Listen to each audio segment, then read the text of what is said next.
Biblia. Y vamos a seguir con ello, ¿no? Vamos a hacer una oración para pedirle a Dios de su guía. Padre nuestro, Dios eterno, creador de todo lo que existe, ilumina nuestra mente para comprender tu revelación.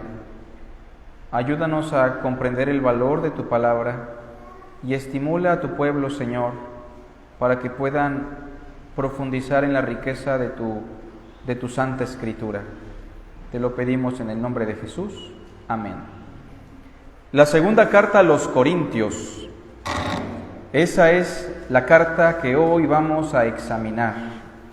Seguramente usted está más familiarizado con la primera carta a los Corintios, que efectivamente es un poquito más predominante en cuanto a su contenido, más popular entre los cristianos, pero la segunda carta a los Corintios tiene mucho que aportar.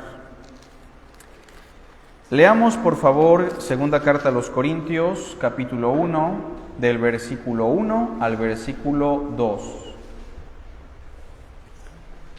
Pablo, apóstol de Jesucristo por la voluntad de Dios, y el hermano Timoteo, a la iglesia de Dios que está ¿en dónde?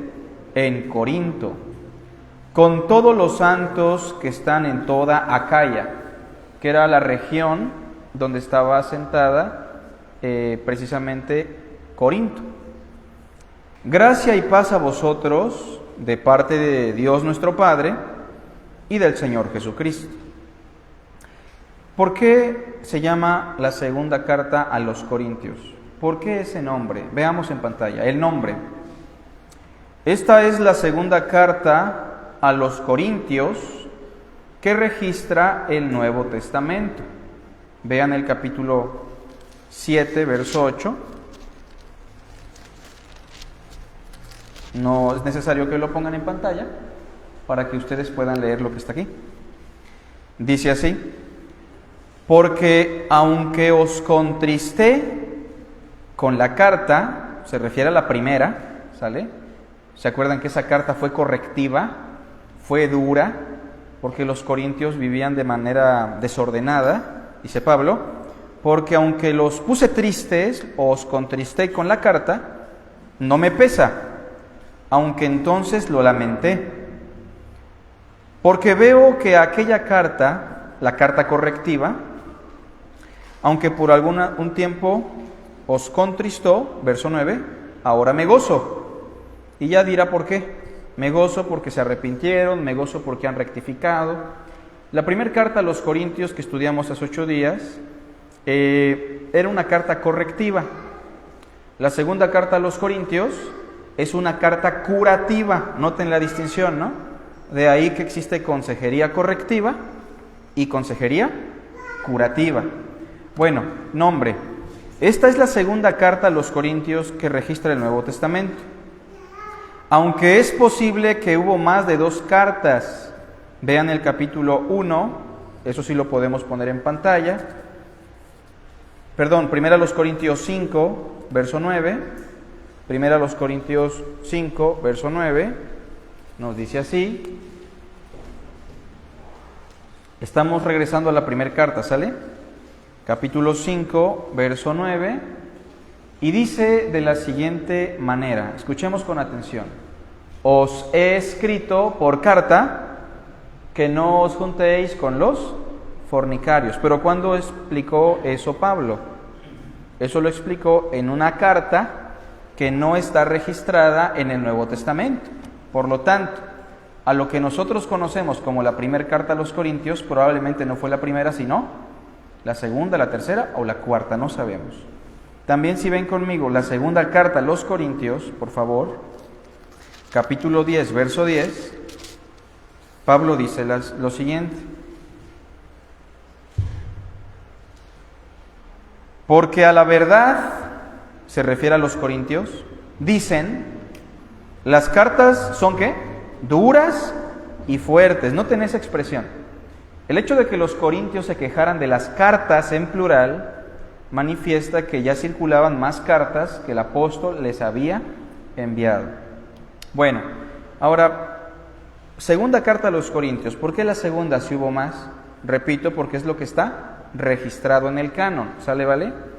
Debo recordarles a los hermanos que no estuvieron hace 8 días que los corintios habitaban una región llamada Corinto, obviamente, que era propiamente una isla que se caracterizaba por 2 cosas. A ver quién lo recuerda. Una, era famosa por que recibía mercancía a través de las embarcaciones.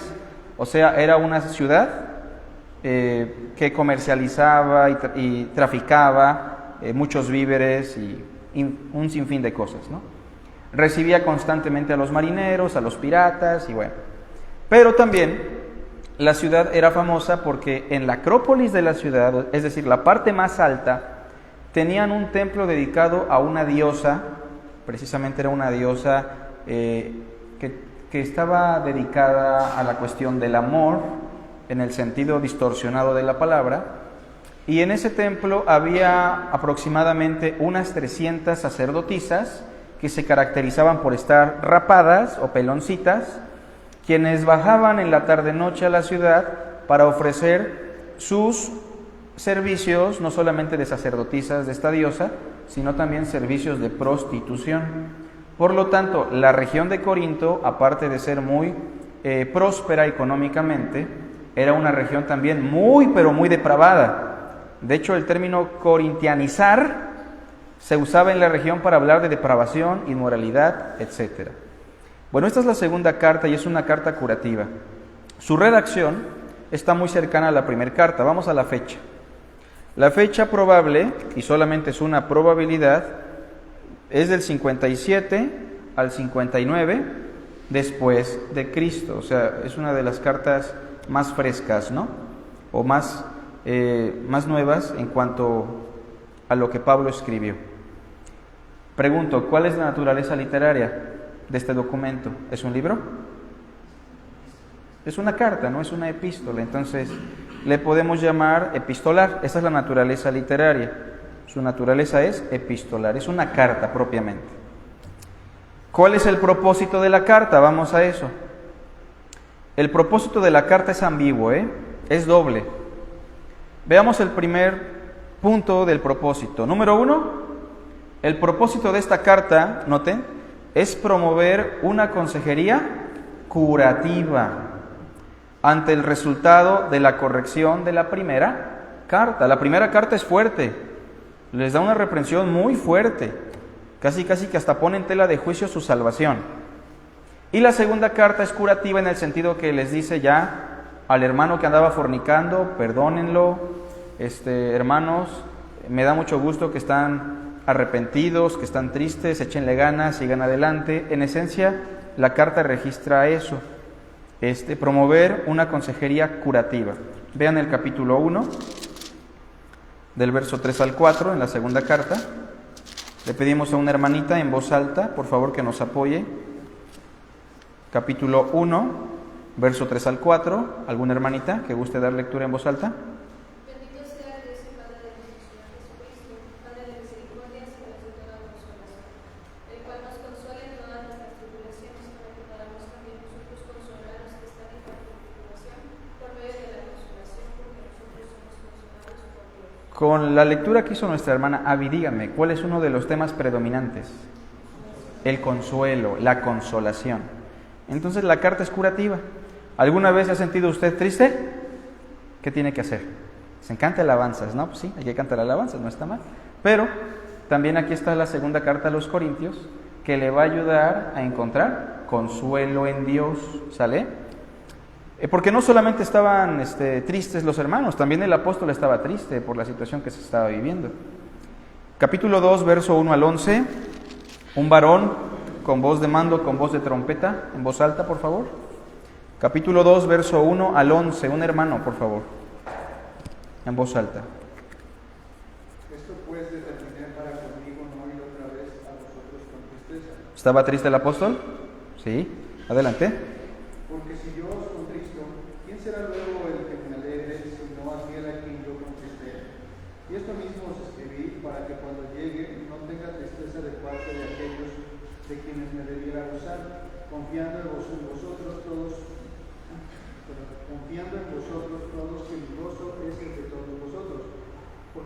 mucha tribulación y angustia del corazón os escribí con muchas lágrimas, no para que fueseis conquistados, sino para que supieseis cuán grande es el amor que os tengo.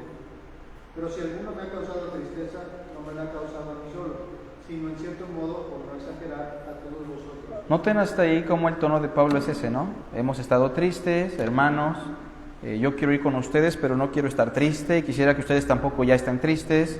Y si alguno nos causó tristeza, no solamente fue a mí, dice, sino también a toda la iglesia. ¿Y a quién se refiere? Al fornicario que se había acostado con su madrastra, ¿se acuerdan? Y estaba afectando a la congregación. Dice el versículo que sigue, por favor. Le basta a tal persona esta reprensión hecha por muchos. Así que, al contrario, vosotros más bien debéis perdonarle y consolarle, para que no sea consumido de demasiada tristeza. Noten, dice, pues ya se arrepintió, pues ya, no lo traten tan duro. Ya lo reprendieron públicamente, ahora denle consuelo. ¿Se entiende la idea? Adelante. Porque también para este fin os escribí, para tener la prueba de si vosotros sois obedientes en todo. Y al que vosotros perdonáis, yo también. Porque también yo lo que he perdonado, si algo he perdonado, por vosotros lo he hecho en presencia de Cristo, para que Satanás no gane ventaja alguna sobre nosotros, pues no ignoramos sus maquinaciones. Y lo que está diciendo en esencia es perdónense y perdonen a este hermano, porque si no Satanás va a ganar ventaja. Bueno, eso en esencia es el primer propósito, pero el segundo propósito, punto número 2, de esta carta, y usted lo va a palpar en la línea temática, es defender el ministerio apostólico. ¿De quién? De Pablo. A ver, hermanos, ¿Pablo era apóstol o no? ¿Era parte de los 12? ¿Cómo ven? ¿Era parte de los 12 o no? Pues no era parte de los 12. Él mismo dice, Cristo se le apareció a los 12 y después, como un abortivo, a mí. Él mismo se considera como un abortivo. Yo que no tenía que nacer ya, ¿no? Pero el punto es que aunque no era parte de los 12, sí era un apóstol de Jesucristo, de la misma manera que lo era Bernabé, de la misma manera que lo fue Silas y de la misma manera que lo fue Apolos. Eso por una parte nos debe dejar muy en claro que el ministerio apostólico sigue vigente y es una labor importante. No les llamamos apóstoles, obviamente, porque se ha hecho un maltrato de la palabra, pero les llamamos misioneros, ¿no? Comisionados, enviados a llevar el mensaje. Ahora, la iglesia de Corinto, que fue fundada por Pablo en su segundo viaje misionero, estaba recibiendo a apóstoles falsos que predicaban la ley de Moisés y que estaban judaizando a la iglesia, y estos judaizantes estaban metiendo cizaña diciendo que Pablo no era un apóstol de Jesucristo. Y muchos de los hermanos de la iglesia se estaban creyendo esa mentira. Por eso Pablo presenta una defensa de su ministerio, noten lo que dice el 2, ante la filtración de falsos apóstoles que promueven la herejía judaizante. ¿Saben qué es la herejía judaizante? Dentro de 8 días lo vamos a ver con nuestro hermano David.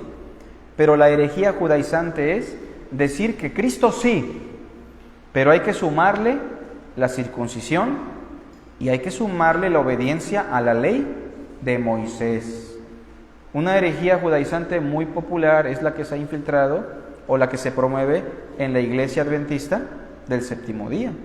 Es una herejía fuerte que ha distorsionado el evangelio, pero muchas iglesias cristianas la han aceptado también. Y en aquellos días Pablo tiene que presentar una defensa de su ministerio y de paso explicarles que ya no estamos bajo la ley de Moisés, aunque el tema lo va a abordar de lleno en la carta a los Gálatas. Bien, vean conmigo el capítulo 3, verso 1 al 18, le voy a dar lectura a una parte. Noten el tono, 3:1. Comenzamos otra vez a recomendarnos a nosotros mismos. ¿Qué hace un falso apóstol? ¿Qué hace un falso ministro? Se recomienda, yo aquí estoy disponible, yo lo puedo hacer, yo tengo mi título, ¿no? Y todo esto. Digo, no es que esté mal, pero recomendarse a uno mismo no habla bien de uno mismo, propiamente. Dice Pablo, pregunta, ¿comenzamos otra vez a recomendarnos a nosotros mismos? ¿Cuál es la otra pregunta? ¿O tenemos necesidad, como quiénes? Como algunos, ¿de qué? ¿De cartas de recomendación para ustedes? o de recomendación de ustedes para que nos reciban otras iglesias? ¿Qué dice Pablo, verso 2? Nuestras cartas son ustedes. Ustedes son la evidencia de nuestra labor, de nuestro ministerio. Dice después, escritas en nuestros corazones, los llevamos en el corazón, esa es la idea. Y dice después, conocidas y leídas por todos los hombres, siendo manifiesto que sois carta de Cristo expedida por nosotros, escrita no con tinta, sino con el Espíritu del Dios vivo, y no temporal, no en tablas de piedra. ¿Eso qué quiere decir? No como estos ministros que presentan la ley de Moisés, los mandamientos, como su carta de presentación, sino en tablas de carne del corazón. Y bueno, esto manifiesta que está defendiendo su ministerio. Capítulo 11 también, verso 1 al 15, no vamos a leer toda la sección. Dice el verso 1, ojalá me toleraseis un poco de locura. O sea, dice Pablo, tolérenme un poquito, me voy a destrampar tantito con ustedes. Sí, tolérenme. Verso 2, porque os celo con celo de Dios, pues os he desposado con un solo esposo, para presentaros como una virgen pura a Cristo. 3, todos juntos. Pero temo que como la serpiente con su astucia engañó a Eva, vuestros sentidos sean de alguna manera extraviados de la sincera fidelidad a Cristo. ¿Y por qué dice eso? Por la filtración de falsos pastores, ministros, apóstoles. Verso 13. Porque estos son falsos, ¿qué? Apóstoles, obreros fraudulentos, que se disfrazan como apóstoles de Cristo. Y no es maravilla, hermanos, ¿qué dice el 11? Porque el mismo Satanás se disfraza como ángel de luz. Así que no es extraño si también sus ministros se disfrazan como ministros de justicia, cuyo fin será conforme a sus obras. Tema central de la segunda carta a los Corintios, por lo que ya leímos, no lo pongamos, pero ¿alguien me puede decir? Ya lo tenemos, no importa, aquí lo vamos a ver. ¿Cuáles serían los temas medulares? El ministerio, ¿y qué más? La consolación. O sea que el tema medular de la carta abarca dos dimensiones. Por una parte, el tema central es el ministerio. ¿Se ha preguntado usted cuál es su lugar en el cuerpo de Cristo? La segunda carta a los Corintios le puede ayudar. ¿Alguna vez usted ha dimensionado el valor que tienen los pastores, los diáconos, los predicadores? La segunda carta a los Corintios le va a ayudar. ¿Alguna vez se ha preguntado qué tan importante es sostener algunos ministros, llámense diáconos, diaconisas, pastores, misioneros? La segunda carta a los Corintios nos habla del valor del ministerio y de los ministros. En consecuencia, también nos ayudará a identificar a los falsos ministros de Cristo. Pero como dijimos, también el tema que predomina es la consolación. Usted está triste, hay dificultades en la iglesia, en el ministerio, lea la segunda carta a los Corintios, porque ese es el tema principal. Vamos a la estructura, hermanos, que es un poquito larga, y después vamos a los temas teológicos. Estructura. Lo que primero encontramos en la estructura son las tribulaciones de los ministros. Todos los cristianos sufren, todos los cristianos tienen dificultades, pero hermanos, los que empiezan a trabajar en el ministerio gradualmente, no me dejarán mentir, los ministros tienen cargas y dificultades muy en especial, porque llevan la carga de una iglesia, o en el caso de Pablo, de muchas iglesias. No solamente los pastores, los colaboradores de Pablo como Priscila y Aquila o Lucas, que eran diáconos, también llevaban la carga de muchas iglesias. Y en ese sentido, el capítulo 1, del verso 3 al verso 24, ¿de qué nos habla? De las tribulaciones de los ministros. Leemos un fragmento, ¿sale? Vean el capítulo 1, por favor. Verso 6, dice así. En pantalla vamos a dejar ahí el punto 1. Sí, bueno, ya lo tenemos ahí también. Dice, ¿lo tenemos? Pero si somos atribulados, es para vuestra consolación y salvación. O si somos consolados, es para vuestra consolación y salvación, la cual se opera en el sufrir las mismas aflicciones que nosotros también padecemos. Pablo entonces habla de que si el ministro está bien o el ministro sufre, eso tiene que repercutir en bien del pueblo de Dios y de la iglesia. La segunda sección nos habla de la actitud de la iglesia ante un hermano arrepentido de su pecado. Ya vimos un poquito de eso, ¿no? Esa sección abarca el capítulo 2, del verso 1 al verso 13. ¿Qué tenemos que hacer con un hermano que se arrepintió, hermanos? Que pecó feo, que la regó, que dañó a la iglesia. Traiga a la mente a ese hermano que ha dañado tal vez a la congregación, ¿no? O tal vez otra congregación que usted conoce. ¿Qué haría usted si ese hermano llega a la congregación arrepentido? ¿Qué le decimos? Hermano, yo creo que te vas a buscar otra iglesia porque tu presencia va a dañar un poquito aquí a los hermanos. ¿Le decimos eso? ¿Cómo ven? Yo creo que no, ¿verdad? ¿Qué hacemos? Hay que perdonarlo y ya. Y también debemos consolarlo. Eso es lo importante en la sección. Sección número 3.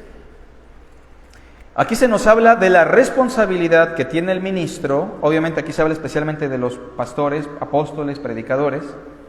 De la responsabilidad del ministro en lo referente a ¿qué? A la palabra. Vean lo que dice el capítulo 2, por favor, del verso 14 al 17. Estamos a vuelo de pájaro, así rapidito para que lo vean. ¿Lo quieren buscar en sus Biblias? ¿Se podrá? ¿Sí? Dice: mas a Dios gracias, el cual nos lleva siempre en triunfo en Cristo Jesús, y por medio de nosotros manifiesta en todo lugar el olor de su conocimiento. ¿A qué compara Pablo a los ministros? ¿A qué? ¿Alguien sabe?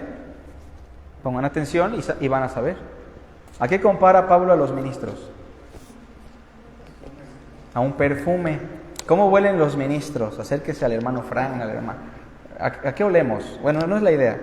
Pero el punto es, si ven el versículo 14 al final, que los ministros sí despiden un olor. ¿Cuál es? El olor del conocimiento de Dios. Es una metáfora, ¿no? Somos como un perfume que a donde vamos es necesario que apestemos el conocimiento de Dios, en el buen sentido de la palabra, que manifestemos su conocimiento. Verso 15 dice: porque para Dios somos grato olor de Cristo, ¿en quiénes? ¿Y en los que se pierden también? Sí, en los que se pierden. ¿Le ha pasado a usted, hermano? Vamos a preguntarle al hermano Frank, que es el que sale a evangelizar más seguido, ¿verdad? ¿Te ha pasado, hermanito, que predicas y alguien se convierte? ¿O que alguien no se convierte? ¿Verdad que sí? ¿Cómo te sientes, hermano? ¿Cuando se convierte? ¿Y cuando no se convierte? Pues triste, ¿no? Pero la pregunta es, ¿para Dios fue grato el olor de Frank? Porque independientemente de que se haya salvado o no la persona con el conocimiento que Frank le brindó, la palabra dice que para Dios somos olor grato en Cristo Jesús. Verso 15 otra vez: porque para Dios somos grato olor en Cristo en los que se salvan, ¿y en quién más? Y en los que se pierden. A esto ciertamente olor de muerte para muerte, o sea, los que se pierden se apestan a muerto, ¿eh? Y a los que se salvan dice olor de vida para vida. Pero a ver, hermanos, para estas cosas de salvación, ¿quién es suficiente? ¿El ministro? No, la pregunta es retórica. ¿Los ministros son suficientes, son capaces? Pues no, realmente, para esto no. 17. Pues no somos como muchos que medran, o sea, esta palabra medrar se puede interpretar como falsificar o como vender una cháchara en el tianguis con mentiras, con chanchullo. No somos como muchos que medran falsificando la palabra de Dios, sino que con sinceridad, y noten lo que viene, como de parte de Dios. Cuando Frank va a evangelizar, ¿de parte de quién va? ¿De parte de la iglesia bautista, la verdad que permanece? Bueno, en un sentido sí, ¿no? Pero principalmente va de parte de Dios. ¿Y delante de quién hace esto? Dice el texto, y delante de Dios hablamos en Cristo. Cuarta sección, ministros de un nuevo pacto. Esto es muy importante. Todos los que ministramos la palabra, o somos ministros en un área, somos ministros de un nuevo pacto. Repito, como dijo Pablo, no con piedras, con tablas de piedra. ¿Qué significa eso? No somos ministros de la ley, no somos ministros del antiguo pacto. Por eso no pedimos diezmos, hermanos, porque no somos ministros del antiguo pacto. Por eso no sacrificamos animalitos. Por eso no matamos a los niños berrinchudillos, ¿no? Porque no somos ministros del antiguo pacto, sino del nuevo. ¿Se entiende? Del nuevo pacto que Cristo inauguró en su primer venida. Noten lo que dice el capítulo 3, por favor. Versículo 5, dice Pablo. No que seamos competentes por nosotros mismos para pensar algo como de nosotros mismos, sino que nuestra competencia proviene de Dios. ¿Todos juntos? El cual asimismo nos hizo ministros competentes ¿de qué? De un nuevo pacto. ¿Qué dice después? No de la letra, sino del espíritu. Porque la letra mata, mas el espíritu... ¿Qué significa eso, hermanos? ¿Han escuchado eso alguna vez? ¿Que la letra mata? ¿Qué significa eso, hermano? Por allá. ¿Alguna idea? ¿Alguna idea, hermanos? La letra mata. Más o menos, por ahí va. Hermana Ana, ¿cómo ve? ¿Qué significa eso de la letra mata? ¿Hermano Fer? La letra mata. ¿José? Claro. ¿Se acuerdan que en el contexto estamos hablando del Antiguo Testamento, de la ley de Moisés y la letra de la tabla? ¿Qué produce la ley de Moisés? Si yo me pusiera a predicar, traer los diezmos al alfolí para que estén benditos y si no son malditos. Si hacen esto, Dios les da bendición. Si hacen aquello, Dios les da maldición. ¿Qué va a producirse en la iglesia? Muerte espiritual, ¿se entiende? El legalismo. La letra mata en ese sentido. No significa que el estudio mate. Significa que promover la ley del Antiguo Testamento bajo las condiciones del Antiguo Testamento produce muerte. ¿Se entiende la idea? Por eso muchas iglesias legalistas que viven bajo la ley viven mal, ¿no? En una muerte espiritual, decadente. Pero ¿qué dice después el versículo 6? No de letra, sino del espíritu, porque la letra mata, mas el espíritu... ¿Y qué significa predicar el espíritu? Predicar de Cristo, predicar del nuevo pacto, el pacto que está regido por el espíritu de Cristo Jesús. Versículo 9, noten cómo le llama la ley de Moisés. Porque si el ministerio de condenación, noten, de muerte y de qué más, de condenación, verso 9, fue con gloria, y no dudamos que hubo gloria, mucho más abundará en gloria el ministerio de qué, de justificación. Bueno, hermanos, vamos a la quinta sección, ¿verdad? Quinta sección, la transparencia del ministerio de la palabra, o sea, la claridad, lo fácil que es entender el mensaje del Evangelio del Nuevo Pacto. Yo les quiero preguntar, ¿es difícil entender el Evangelio, hermanos? ¿Es difícil entender el Evangelio? Fíjense la pregunta, ¿un niño podría entenderlo o no? ¿Un niño? ¿Será que sí o no? ¿Será que Mateo Kenneth podrá entender el Evangelio? ¿Sí o no, hermanos? Pues si entienden matemáticas, si entienden español, ¿pueden o no pueden entenderlo? Ahora la pregunta es, ¿por qué siendo tan claro y tan sencillo nuestro Evangelio, mucha gente, aunque asiste, escucha, no lo entiende? Vean lo que dice el capítulo 4, versículo 3. Dice, pero si nuestro Evangelio está aún encubierto, es decir, que la gente no lo entienda, como si hubiese un velo, entre los perdidos está encubierto, dice el versículo que sigue, en los cuales el Dios de este siglo cegó el entendimiento de los incrédulos, para que no les resplandezca la luz del Evangelio de la gloria de Cristo, el cual es la imagen de Dios. ¿Se acuerdan de la parábola del sembrador? ¿Alguien me recuerda qué fue de la primera semilla? ¿Dónde cayó? En el camino. ¿Y qué pasó? Vinieron las aves y se la llevaron. ¿Estos a quiénes representan? A los que oyen la palabra pero no la entienden. ¿Y el ave qué representa? Al enemigo que quitó lo que fue sembrado en el corazón. Es decir, esta sección habla de la transparencia que tiene el Evangelio, pero de la rebeldía del ser humano para poderlo recibir, para darle atención, para prestar oído. No sé si alguna vez le ha pasado a usted que está pero no está. ¿Le ha pasado? A ver, ahorita levante la mano, ¿quién está pero no está? Hermanita Laura, hermanita Somi, ¿por qué? Hermana Nere, ¿por qué, hermana? Hermanos, sí ha pasado, ¿no? Que estamos y vemos que el hermano mueve la boca, que el hermano mueve el agua, ¿no? El hermano se puede estar cayendo y la gente está así, dibujando su futuro, ¿no? Pero eso pasa muchas veces y por eso es que el Evangelio no lo entendemos, no porque sea difícil de entender, ¿no? Haga la prueba con su niño, explíquele el Evangelio. Yo recuerdo a mi hermano Aurelio, ¿no? Con Somi estaba más chiquita que Kenneth, creo, y la niña ya estaba comprendiendo algunas cositas. Entonces los niños sí pueden entenderlo, ¿no? Siguiente sección, el poder de Dios en la debilidad de los ministros. ¿Son poderosos los ministros, hermanos? ¿Cómo ven? ¿Verdad que no? Como dice el capítulo 4, versículo 7. ¿Qué dice Pablo?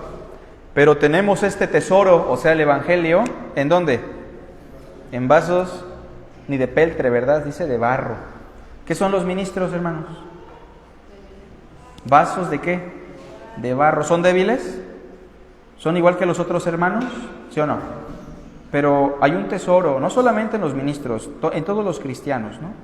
Pero esta sección habla del poder del Evangelio, el poder de Dios, terminando con el hecho de que incluso vamos a morir y nos vamos a deshacer, pero Dios nos va a levantar del polvo de la tierra. Bien, siguiente sección. Habla del ministerio de la reconciliación, que el ministerio se sintetiza en eso, que sea diácono, diaconisa, evangelista, pastor, apóstol, como sea, todo se reduce al ministerio de la reconciliación, que Dios quiere reconciliar al mundo consigo mismo a través de Cristo. Capítulo 5, por favor, 18. Y todo esto proviene de Dios, quien nos reconcilió consigo mismo por Cristo y nos dio el ministerio de la reconciliación, que Dios estaba en Cristo reconciliando consigo al mundo, no tomándole en cuenta a los hombres sus pecados, y nos encargó a nosotros la palabra de la reconciliación. De eso habla toda esa sección que tenemos anotada, del ministerio de la reconciliación. Sección número 8. Aquí vamos a tratar algunos aspectos importantes. Esta sección habla de la reciprocidad. ¿Sí saben lo que es reciprocidad, hermanos? O sea, que seamos congruentes con lo que se nos da, ¿no? Por ejemplo, se supone que nuestros hijos deben practicar la reciprocidad ¿con quién? Con nosotros en algún momento de su vida, ¿o no? La reciprocidad entonces es eso. Pero aquí se habla de la reciprocidad que debe existir entre los ministros y ¿quién? Y la iglesia. Y Pablo sí les hace esa observación a los hermanos. Vean el capítulo 6, por favor, verso 1. Bueno, vamos más abajo. 3, dice: no damos a nadie ninguna ocasión de tropiezo. ¿Sí lo tenemos? Para que nuestro ministerio no sea vituperado. Antes bien, nos recomendamos en todo como ministros de Dios, en mucha paciencia. ¿Qué más? En tribulaciones, en necesidades, en angustias, en azotes, en cárceles, en tumultos, en trabajos, en desvelos, en ayunos. ¿Los ayunos los veía Pablo como una práctica religiosa o como sufrimiento? Como sufrimiento, ¿no? Dice después, en pureza, en ciencia, en longanimidad, en bondad, en el Espíritu Santo, en amor sincero, en palabra de verdad, en poder de Dios, con armas de justicia a diestra y a siniestra, por honra y por deshonra, por mala fama y por buena fama, como engañadores, pero veraces, como desconocidos, pero bien conocidos, como moribundos, mas he aquí que vivimos, como castigados, mas no muertos, como entristecidos, mas siempre gozosos, como pobres, mas enriqueciendo a muchos, como no teniendo nada, ¿qué dice? Mas poseyéndolo todo. Nuestra boca, y se refiere a él, a Timoteo y a los otros predicadores, Apolos, nuestra boca se ha abierto a vosotros, oh Corintios, nuestro corazón se ha ensanchado, o sea, nuestro corazón es grande para con ustedes. No estáis estrechos en nosotros, pero sí sois estrechos en vuestro propio corazón. ¿Qué les está reclamando? ¿Alguien se da cuenta? ¿Ustedes no tienen un corazón con nosotros? como nosotros con ustedes. No sé si lo notan. Dice el versículo 13, pues para corresponder del mismo modo, reciprocidad, ¿no? Como a hijos hablo, ¿qué dice? Ensanchaos también vosotros. De eso trata esta sección, de la reciprocidad que debe existir entre los ministros y la iglesia. Digo, a veces es al revés, ¿no? A veces la iglesia tiene el corazón grande y el ministro, ¿cómo es? Con un corazón bien chiquito, ¿no? No hace nada por los hermanos en ningún sentido. Y bueno, no debe ser así. Esperemos que no esté ahí yo, ¿verdad? En la lista. ¿Qué sección sigue? 9. Una advertencia para mantenerse puros, limpios, santos. Esa es la sección la que tenemos anotada ahí. En esta sección es donde aparece la expresión popular que dice: no se unan en yugo desigual ¿con quién? Con los incrédulos. Manténganse puros. A ver, hermanos, ¿qué comunión, qué compañerismo tiene la justicia con la injusticia? ¿Y qué comunión la luz con las tinieblas? ¿O en qué están de acuerdo Cristo con Belial? ¿O qué parte el creyente con el incrédulo? ¿Y qué acuerdo hay entre el templo de Dios y los ídolos? Acuérdense, hermanos, que ustedes son el templo del Dios viviente. El exhorto es ese, ¿no? Que nos mantengamos puros. A veces usted va a ser tentado, sobre todo los jóvenes, ¿no? O los que están solteros, a juntarse, a vivir con una chica o un chico que no conoce de Cristo. Usted puede dibujar su futuro muy bonito, ¿no? Y espero que hace rato que estaba pensando, no estuviera pensando en eso. ¿Le va a ir bien? No, pero lo voy a traer a la iglesia y aquí yo espero que Dios lo convierta. ¿Va a pasar así, hermanos? Pues no, eso no pasa. Porque esa es la fuerza ¿de quién? Del hombre. Regularmente no pasa, ¿eh? A veces hay casos extraordinarios, pero eso no pasa. Ahora, si usted, por ejemplo, en otro sentido dice, quiero hacer un negocio con este inconverso, ¿cómo ven? ¿Funciona? Si usted es cristiano no va a funcionar. ¿Qué dice la Biblia? Que los hijos de este siglo, que son más ¿qué? Más sagaces y astutos que los hijos del reino. Siempre nos va mal. No nos unamos en yugo desigual con los incrédulos. Tengamos precaución. Siguiente sección. Sección 10. Habla de los efectos de la primera carta en la iglesia de los Corintios. Aquí Pablo manifiesta cómo esto produjo un efecto, ¿no? La reprensión produjo efecto. Y vean lo que dice el capítulo 7, por favor. Versículo 8. Porque aunque os contristé con la carta, ¿qué dice? No me pesa, aunque entonces lo lamenté, porque veo que aquella carta, aunque por algún tiempo os contristó, ahora me gozo, no porque hayáis sido contristados, sino porque fuisteis contristados, ¿para qué? Para arrepentimiento. En otras palabras, qué bueno que les di la primera carta y les dolió. Qué bueno que fue una reprensión que lastimó. Porque aunque en su momento fue difícil, dice Pablo, hay efectos de arrepentimiento. Y bueno, por ahí da una explicación, versículo 10. Porque la tristeza que según Dios produce arrepentimiento, ¿para qué? Para salvación, para crecer. De que no hay que arrepentirse. Pero la tristeza del mundo, ¿qué produce? Muerte. Entonces, cuando hay una depresión, y no es una depresión que venga por la amonestación divina, esa persona hasta se puede quitar la vida, ¿o no? Pero cuando la tristeza viene porque Dios me reprendió, porque la iglesia me está amonestando de parte de Dios, y me da tristeza, eso me va a conducir ¿a dónde? A la salvación, ¿no? Al crecimiento de mi fe. Por eso es importante notar la diferencia entre Judas y ¿quién más? Y Pedro. A ver, ¿quién pecó más feo, Judas o Pedro? ¿Cómo ven? Los dos, ¿no? Pero hasta Pedro lo hizo 3 veces, ¿no? Los dos pecaron igual, ¿no? Pero ¿por qué uno se quitó la vida y otro no? Porque uno experimentó tristeza del mundo que produjo muerte, y el otro experimentó tristeza para salvación. ¿Se entiende la idea? Eso es muy importante considerarlo. Siguiente sección. La sección 11 nos habla de la ministración a los santos más necesitados y abarca 2 capítulos, el capítulo 8 y el capítulo 9. Pablo siempre fue un promotor de la recolección de la ofrenda para los hermanos más necesitados.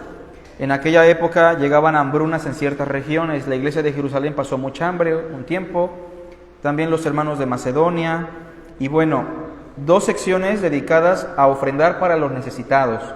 En esta sección aparece el versículo que leyó nuestro hermano Onésimo. ¿Cómo dice?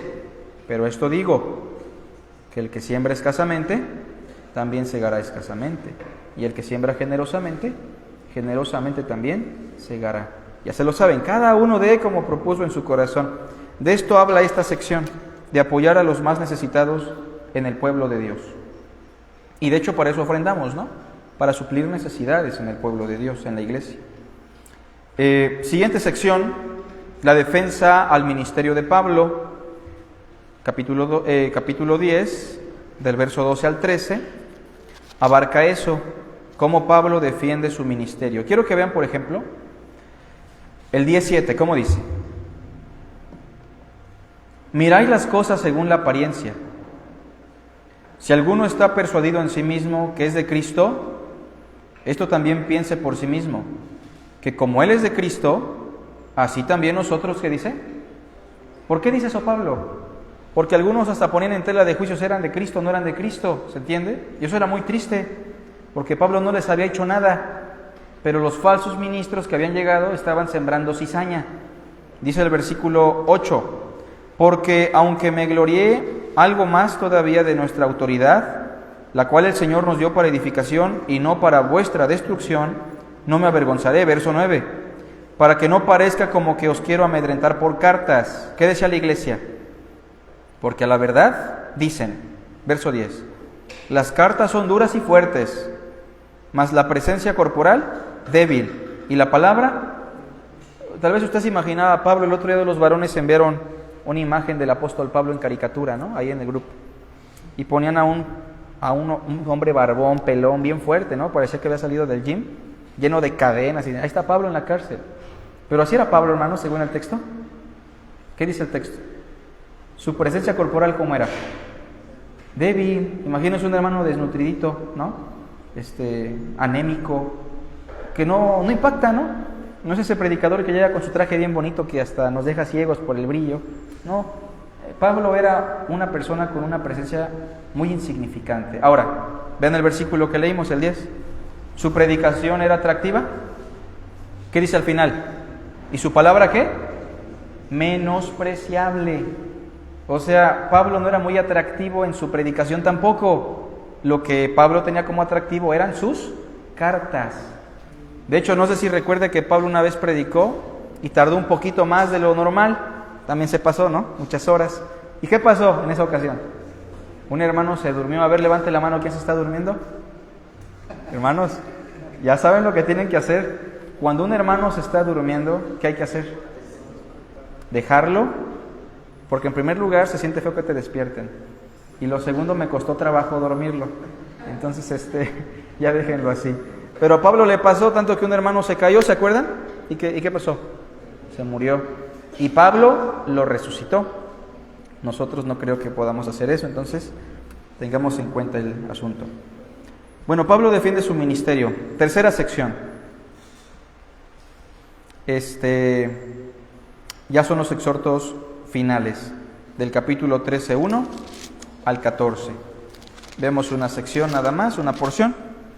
Capítulo 13, versículo 1 dice: esta es la tercera vez que voy a vosotros. ¿Qué dice? Por boca de 2 o de 3 testigos se decidirá todo asunto, porque la iglesia, aunque ya estaba arrepentida, tenía todo un relajo que se tenía que acomodar. 2. He dicho antes y ahora digo otra vez, como si estuviera presente y ahora ausente, lo escribo a los que antes pecaron y a todos los demás, que si voy otra vez, no seré indulgente. ¿Qué significa eso? La indulgente, hermanos. ¿Alguien sabe? ¿Qué significa esto de ser indulgente? ¿Alguna idea? Indulgente. O sea, ser buena onda, ser muy amoroso en el buen sentido de la palabra, ser muy suave, ser muy tolerante con las cuestiones pecaminosas. De ahí viene la palabra indulgencia, ¿no? De que no te preocupes, pecaste, echa tu dinerito, aquí está la indulgencia, ¿no? No pasa nada. Pero Pablo dice, si voy, ya no voy a ser indulgente, ya no me voy a portar tan buena onda. 3, pues buscáis una prueba de que habla Cristo en mí, aunque no les guste la prédica, ¿no? El cual no es débil para con vosotros, sino que es poderoso en vosotros. Verso 5, Pablo les hace un exhorto ante su situación moral. Examínense a vosotros mismos si estáis en la fe. Pruébense a ustedes mismos.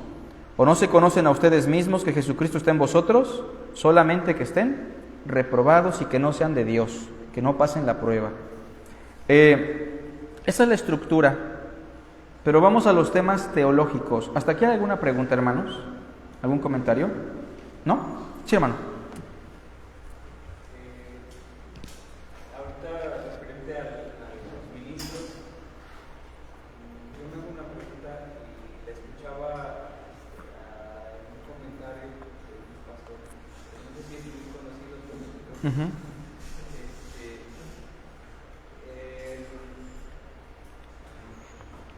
ahorita que mencionaba el ejemplo de Pedro y Judas, ese ejemplo lo traigo a la parte de los ministros, siendo Pedro un discípulo todavía, quizá no un apóstol. Mi pregunta es, ¿qué tan grave tendría que ser un pecado para que un pastor o un ministro quede descalificado? Okay. Si Pedro,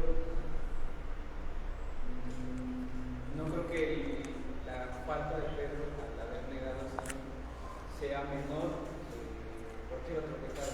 Entonces, el punto es, bueno, si Pedro fue restituido, digamos el contexto fue diferente, ¿cuál pudiera ser la limitante para que un ministro actualmente, si cae, falla, pueda ser restituido en su cargo o en su ministerio? ¿Sí se entiende la pregunta, hermanos? Pregunta a nuestro hermano Hugo. Si Pedro falló y fue restituido, ¿qué pecado descalifica a un ministro para ya no ser restituido al ministerio? ¿Se entiende la idea? Esto lo pregunta Hugo porque, bueno, este es un conflicto en la iglesia de nuestros días, ¿no? Donde un ministro peca de una manera muy grave, y ahorita vamos a explicar por qué grave, y se basa precisamente en versículos como estos, ¿no? De que Pedro fue restituido después de negar a Cristo, y pues si yo cometí un pecado de una naturaleza, pues como los pecados son iguales, soy restituido otra vez. Bueno, aquí lo primero que hay que considerar, Hugo, hermanos, es que todos los pecados son iguales en su naturaleza, ¿sí o no? Todos son iguales en su naturaleza, pero diferentes en sus consecuencias. Eso es muy importante, Huguito. O sea, tanto codiciar y adulterar son lo mismo. Enojarme y matar son lo mismo en su naturaleza, pero no son lo mismo en sus ¿qué? En sus consecuencias. Y entonces, si un ministro peca de enojón, ¿se entiende? Vamos a pensar, el hermano Carlos se enojó y le gritó al hermano Alfredo, es que hermano usted y el otro. El hermano, bueno, sí, tiene tal vez que ser removido temporalmente, ser restaurado, pero si el hermano muestra signos de arrepentimiento y restauración, puede, aunque el pecado fue grave, pero si el hermano Carlos no solo se enoja, sino que le entierra la daga al hermano Alfredo y lo mata, ¿el pecado fue el mismo o no? Pues sí, puede ser restituido. El asesino. Es que, aunque el pecado es igual, las consecuencias y los daños colaterales son diferentes.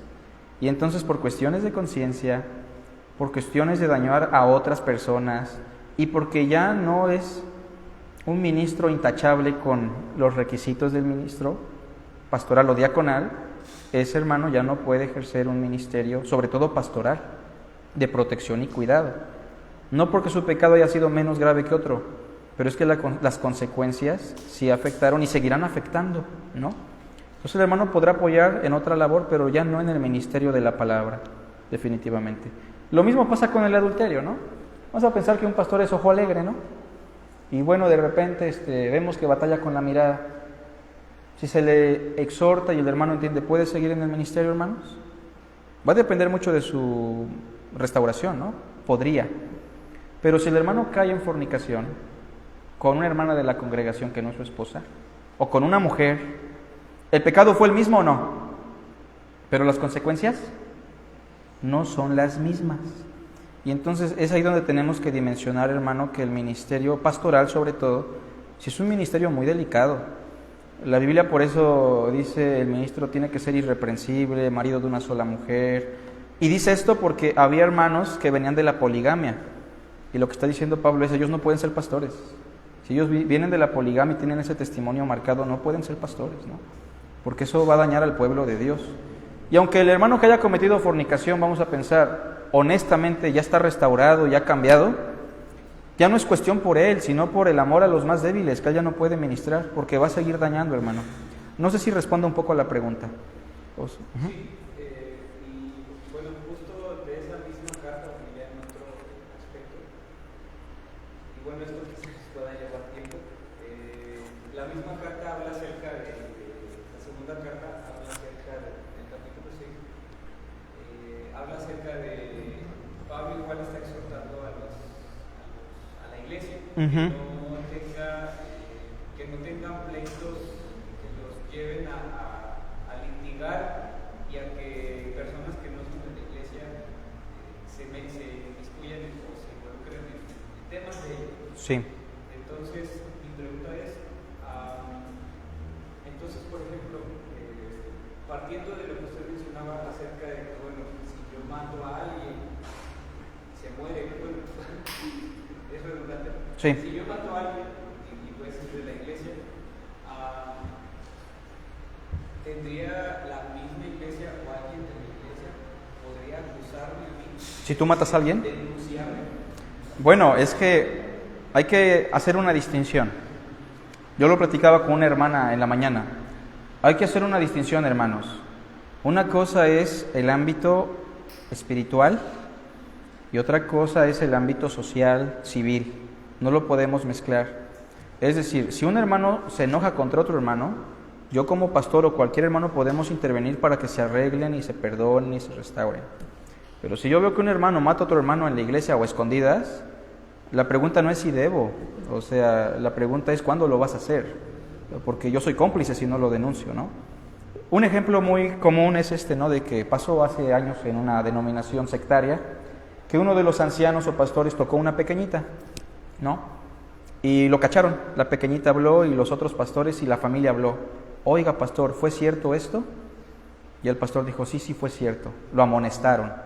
Y el pastor dijo, no, gracias a Dios por sus vidas, porque me amonestaron y si no lo hubieran hecho, yo creo que hubiera hecho otra cosa peor. La pregunta es, ¿estuvo bien lo que hicieron?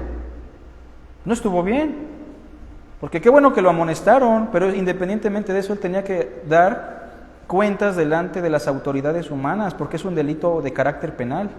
Y bueno, yo no soy abogado, pero eso no se puede quedar así, ¿se entiende, hermanos? Hay que aprender a distinguir entre las cuestiones del reino de Dios y las cuestiones que trascienden a eso. El problema en la carta, hermano, más bien tenía que ver con cuestiones de préstamo, ¿no? Probablemente. Sí, pero bueno, está hablando acerca también de ni los estafadores, ni los... o sea, empieza a catalogar varias cosas y Pablo les recuerda de las cuales muchos de ustedes salieron, ¿no? Salieron. Sí. Sin embargo, se me hace muy interesante porque independientemente de todo lo que se clasifica o se enlista ahí, cualquier cosa es injusticia. Claro, sí, para la concepción del reino lo es. Cualquier pecado es pecado.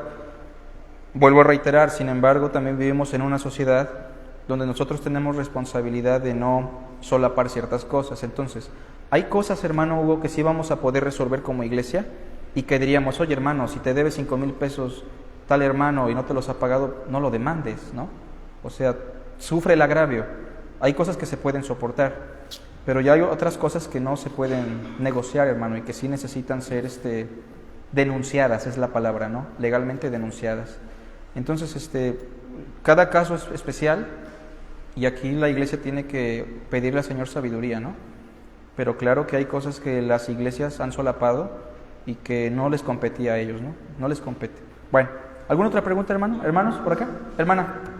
En cuanto a la disciplina de alguna situación, ¿qué tiempo se consideraría como límite para decir ya está restaurado y ya lo podemos incorporar al servicio? ¿O dependería igual de la situación? Bueno, para restaurar a un hermano que está, digamos, disciplinado por el Señor, bueno, si el hermano está arrepentido, nosotros lo tenemos que abrazar como hermano y recibir en el culto público, ¿no? La cuestión de que ingrese a un ministerio no es tan protocolario como 3 años, 2 años, o vamos a poner tanto tiempo, no es así. O sea, depende de la situación y también el Señor mismo lo va a ir colocando en el cuerpo como cuando se nos quiebra un hueso, ¿no? Aunque el doctor diga te vas a llevar 3 meses, el cuerpo tiene que sanar solo. Y entonces, si la cuestión no fue tan grave, hermana, en el sentido de que no tuvo tantos daños colaterales, el Señor lo va a restaurar en su momento. No es una cuestión que le competa a los hermanos, de te vamos a poner ya, ¿no? Es Dios, es Cristo, quien sanará ese miembro y lo pondrá en su lugar en el momento adecuado, si es que es funcional aún en ese ministerio, ¿no? Pero a la iglesia no le compete, porque la disciplina es del Señor. La iglesia solamente participa, en cierto sentido, pero hasta un punto, ¿no? No tenemos la autoridad para colocarlo nosotros en el ministerio. Reconocer que Dios ya lo restauró es otra cosa, ¿no? Como cuando dices, caray, ya mi mano ya otra vez se mueve bien, pero no fui yo, fue Dios que la restauró, ¿no? Yo diría eso, hermana, que el organismo, la iglesia es un organismo y se restaura en la analogía del cuerpo que tenemos. No sé si le ayuda un poquito. ¿Sí? ¿Alguien tiene otra pregunta, hermanos? ¿No? Ok. Vamos con los temas teológicos, ¿no? A ver, con la teología, hermanos, primer tema, teología. El aspecto teológico de Dios más predominante en la carta, ¿cuál es? El Dios de toda consolación. Mire, a veces su esposo, su esposa no lo va a escuchar, ¿eh? No es que esté bien. A veces los hermanos no lo van a escuchar ni le van a consolar.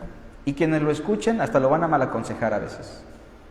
Pero debe recordar algo, que sobre todas las cosas Dios es quien nos consuela. Dios es nuestro consolador y debemos recurrir a Él. Segundo aspecto teológico, sobre la cristología. No es tan predominante la cristología en esta carta, pero hay aspectos que se destacan como Cristo siendo nuestra seguridad, nuestro triunfo, nuestra meta y esperanza. Por ahí pongo unos textos que usted puede anotar y los puede revisar en casa. ¿Sale? Repito, la cristología no es tan predominante como en Filipenses, como en Hebreos, como en Juan, pero bueno, están esos aspectos ahí. Sobre la pneumatología o la doctrina del Espíritu Santo, lo que más destaca es el ministerio del Espíritu. ¿Sale? O sea, estamos en un nuevo pacto donde nos guía el Espíritu, no la letra. Y debemos someternos al Espíritu de Dios, a la ley del Espíritu de vida en Cristo. Eso lo dice el capítulo 3, por favor. Vamos a buscar una porción. Versículo, ahorita les digo una porción. 3, versículo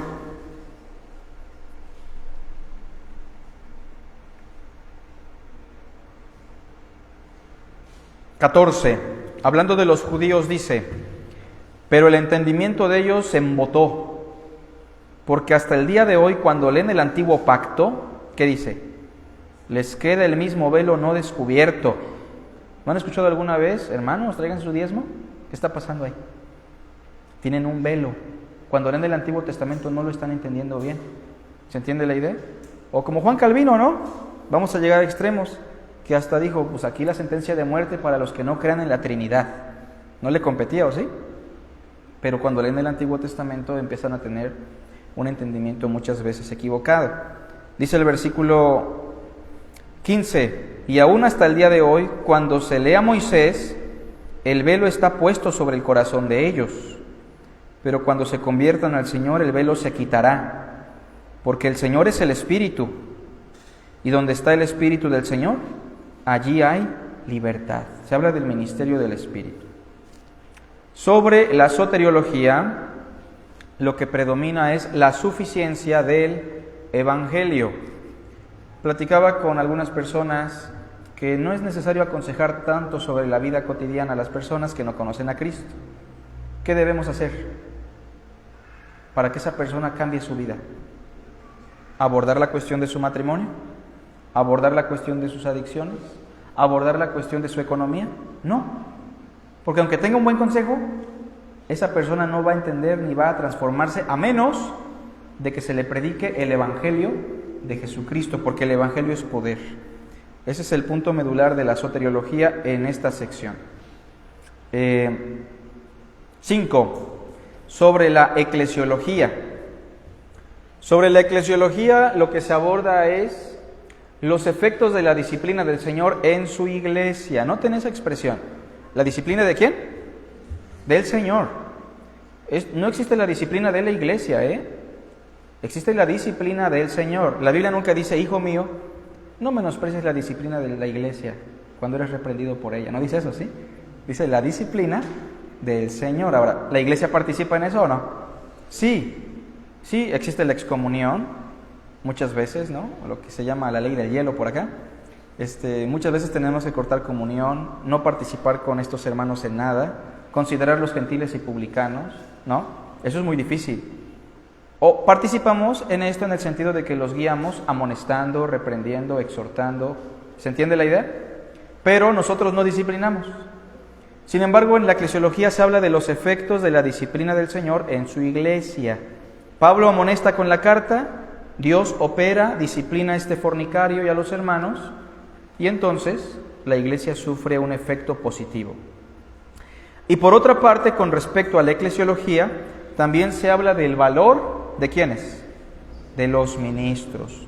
Los ministros son valiosos, llámese pastor, diácono, diaconisa, evangelista, como sea. Los ministros son valiosos, hermanos. En la eternidad nos vamos a dar cuenta que qué tan valiosos fueron los ministros. La Biblia dice, hombres de los cuales ni siquiera el mundo era digno, por los montes, errantes, pasando hambres. Hablando de ministros que, bueno, sufrieron mucho, ¿no? Que tal vez ni conocimos.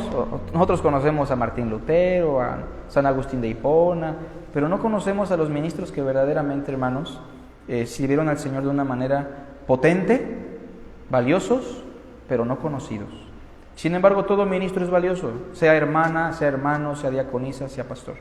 Y de eso nos habla la segunda carta también. 6. Sobre la escatología, bueno, el tema que se aborda es la resurrección y el juicio eterno. Yo creo que han escuchado ese pasaje, ¿no? Capítulo 5, verso 1. Porque sabemos que si nuestra morada terrestre, este tabernáculo se deshiciere, pregunto, ¿cuál es nuestra morada terrestre? Nuestro cuerpo. Y es como un tabernáculo, ¿no? Como una carpa de circo. ¿Cómo es una carpa de circo? ¿El viento la puede tumbar o no? Por cierto, ahí por mi casa está el circo, por si quieren aprovechar todavía, pero el circo es débil, ¿no? Se cae, es temporal, como nuestro cuerpo.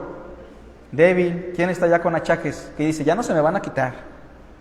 Muchos de nosotros ya no vamos a curarnos, ¿eh? Pero ¿qué dice el verso 1 al final? Tenemos de Dios un ¿qué? Un edificio, no hecho de manos, hecho por Dios. ¿En dónde? En los cielos. Por cierto, vamos a morar en los cielos, ¿eh? Ahora, ¿el edificio cómo es? Permanente, fuerte, soporta. Recibiremos un cuerpo glorificado y permanente. Y se habla también del día del juicio, capítulo 5, verso 10, que está juntito, ¿no? Porque acuérdense que la resurrección de los muertos y el juicio eterno son rudimentos hermanos, ¿se acuerdan? ¿Qué dice el verso 10? Porque es necesario que todos nosotros comparezcamos ante el tribunal de Cristo, para que cada uno reciba según lo que haya hecho mientras estaba en el cuerpo, sea bueno o sea malo. De eso habla la carta. Escatológicamente, esos son los puntos. Ahora, sobre antropología y amartología. Antropología, el hombre. Amartología, la maldad. ¿Qué nos habla la segunda carta sobre eso? Por una parte nos dice algo sobre la maldad del creyente, ¿no? Porque pregunto yo, ¿los creyentes somos malos todavía? A ver, levante aquí quién es el más malo de la congregación. Pues todos, ¿no? Todos somos malos. Entonces, ¿quién aún batalla con malos pensamientos? ¿Todos? ¿Quién aún aquí es enojón? ¿No? ¿Quién aún aquí tiene cosas que cambiar? Todos. Eso nos habla la martología. Y bueno, la otra cosa, más abajo es que el creyente, aparte de seguir siendo malo, pues tiene una nueva naturaleza. ¿Para qué? Para experimentar el arrepentimiento. Pregunto, ¿los corintios eran verdaderos cristianos? ¿O no? ¿Sí o no? ¿Usted se hubiera congregado ahí? Como voy a ser miembro de la iglesia de los corintios. Me va a discipular el fornicario, ¿no? No, pues, está difícil, no mucha gente se atrevería. Pero ¿son una iglesia de Dios o no? Son una iglesia de Dios. ¿Nosotros somos un reflejo de la iglesia de Corinto o no? En algunas áreas sí. Somos un reflejo de la iglesia de Roma también. Somos un reflejo de los Gálatas. Todas las iglesias del Nuevo Testamento son un reflejo del cristianismo en general. Sin embargo, los corintios son creyentes y se arrepintieron. ¿Se dan cuenta? No tengamos expectativas altas de nosotros, ni de los ministros. Por eso nos va mal, ¿no? Por eso nos defraudan. Porque hacemos, es que el pastor, ¿no? Y el apóstol y el profeta que vino. Y ya después, noticia nacional, ¿no? Traficaba droga. Entonces, no se haga expectativas grandes de los ministros. Pero tampoco piense que somos lo más miserable los cristianos, ¿eh? Porque si somos de Cristo, tenemos el Espíritu de Dios para mejorar, ¿sí o no? Entonces, eso nos enseña la amartología y la antropología. Retos de interpretación hay muchos, por eso ya no los pongo últimamente. Pero, no sé si tengan un comentario, una pregunta para finalizar. Y como siempre les animo que llegando a casa después de este servicio, ¿qué vamos a hacer? La hermana Yol es la primera que nos dice eso, ¿eh? Muy bien, hermana. Porque luego preguntan y dicen, cenar. No, hay que cenar. Pero lean la segunda carta un ratito. ¿Quién ya leyó la primera? Hace 8 días. ¿Nadie? Híjole, hermanos, vamos a tener que... En la semana, ¿no? Bueno, vamos a dar por concluido nuestro servicio. Vamos a hacer una oración.